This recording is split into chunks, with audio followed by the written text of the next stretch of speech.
Look, man, I gave you one job to do while you're here.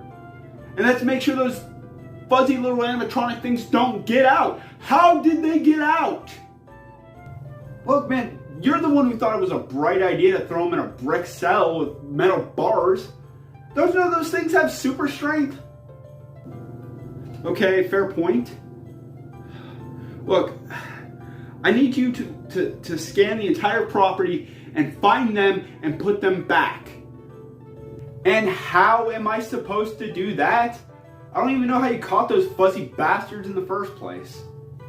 Look, it was a big, complicated mess thing. High-powered magnets and all that good stuff. Anyway, just find them, put them back, so we don't have to worry about this.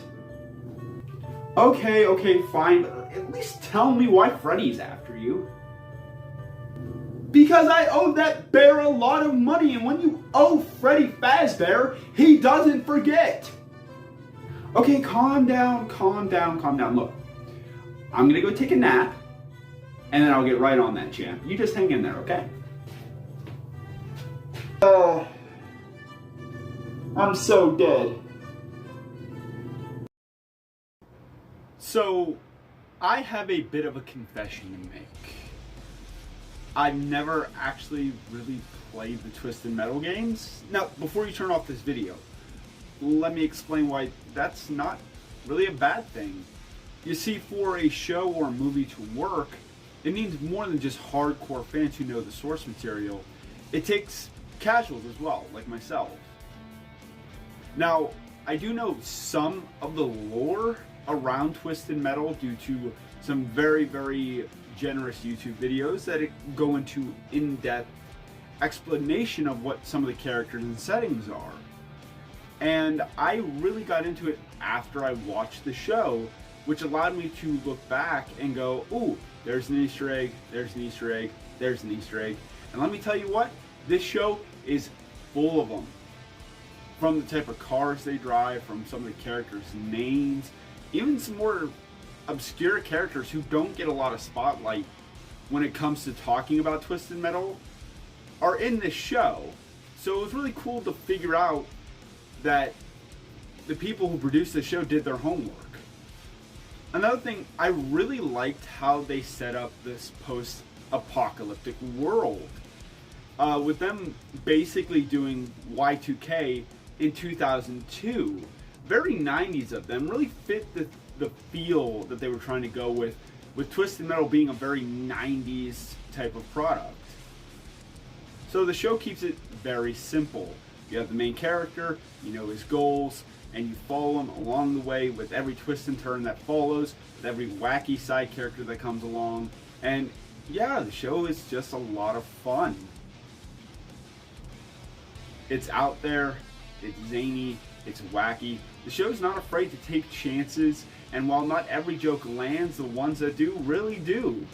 And I cannot talk about this show without talking about the excellent performance of Samoa Joe and Will Arnett as Sweet Tooth. Samoa Joe definitely has the look down. The size, the girth, the power, the intimidation factor, especially in the eyes. Whenever he's glaring, he gets intense. He really sells it. Will Arnett, his voice is perfect. It can be hilarious when it needs to be, and yet very intimidating when it's time to flip the script. So I just gotta say, perfect casting with that character. Mwah! Chef's kiss. Now I will say, if you were looking forward to seeing the Twisted Metal tournament in this show, you're going to be slightly disappointed. They pull a Mortal Kombat on us, where the tournament is talked about in the last episode, but the entirety of Season 1 has been nothing but setup. Get to know the characters, get to know the backstories, get invested, so now we go right into Season 2, where we can have all the fun and enjoyment and craziness that the tournament implies, without needing to really build anything up. We got it. It's all in Season 1. So despite all the craziness that's going on in Hollywood right now with the actor strike and the writer strike, and yes, Hollywood, you should pay your writers and you should pay your actors, I really, really, really hope the show gets a season 2 because I feel like it deserved it. It took this concept that had all these random, crazy characters and actually made a very cohesive, understandable story with it that sets up for something bigger. And I really do hope we get to see what's bigger and we get a very, very enjoyable season 2 of this show. So that is my opinion on Twisted Metal. If you guys haven't seen the show yet, why not? Are you going to check it out? It's available on Peacock. It's only 10 episodes, so and they're only half an hour a piece. So it's pretty easy to binge watch. So let me know if you guys plan on watching it, or if you have watched it, let me know what you think about it. And if you've liked this video and you want to help support the channel, please hit that subscribe button, hit that thumbs up button, and I will see all of you next time for even more Wrestling and Randomness.